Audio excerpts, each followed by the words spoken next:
À Taïwan, il y a plusieurs personnes qui manquent encore à l'appel après une impressionnante série d'explosions qui a fait au moins 26 morts dans une ville du sud du pays. Les images sont renversantes. Il y a des rues entièrement éventrées. Les explosions pourraient avoir été causées par une fuite de gaz, du moins selon les premières constatations. Évidemment, il y aura une enquête pour tenter d'éclaircir ce qui s'est passé. On parle déjà de 270 blessés. Pour en parler, je joins au téléphone Carl Pelletier. Il habite à 1 kilomètre du lieu des explosions. Bonjour, Monsieur Pelletier. Bonsoir, en fait, pour vous. Bon. Oui, bonsoir, ici. Bonjour. Oui. Dites-nous, vous avez eu connaissance de ces explosions? Oui, vers environ 11 heures, on était à la maison et puis il y a eu une série d'explosions. Au départ, on pensait, le premier coup, que c'était un tremblement de terre. Ensuite de ça, on pensait que c'était la foudre, le tonnerre. Et puis, il y a eu environ 6 ou 7 explosions qu'on a entendues. Et puis, c'était un peu anormal. Il y a quelqu'un qui nous a téléphoné et puis on a allumé la télé et puis on s'est aperçu là, de l'ampleur de la catastrophe. Vous dites donc que vous êtes à 1 kilomètre. Est-ce que vous êtes allé voir sur place ce qui s'est passé? Oui, je suis allé ce matin et ce midi, c'est absolument incroyable.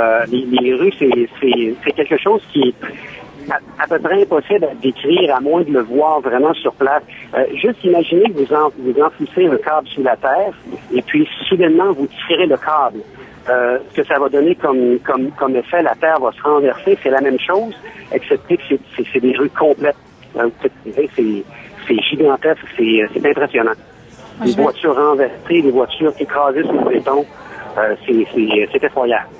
J'imagine que, en se rendant sur place, vous avez dû voir beaucoup d'effectifs, beaucoup de policiers, des pompiers aider. Est-ce qu'on pense qu'il y a des gens pris dans les débris?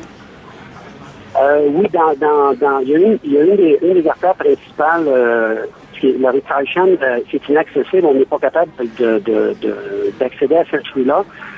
Les pelles mécaniques vont déblayer, mais très, très doucement. On voit qu'ils vont retirer les plaques de béton, les plaques d'asphalte, mais pas de manière directe. Ils vont les enchaîner pour les soulever doucement.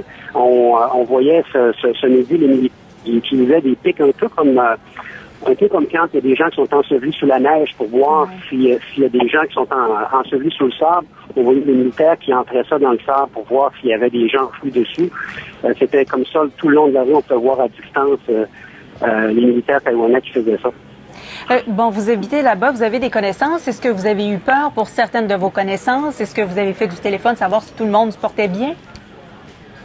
Dans le coin directement où c'est arrivé, j'ai quelques amis qui demeurent un peu à l'écart.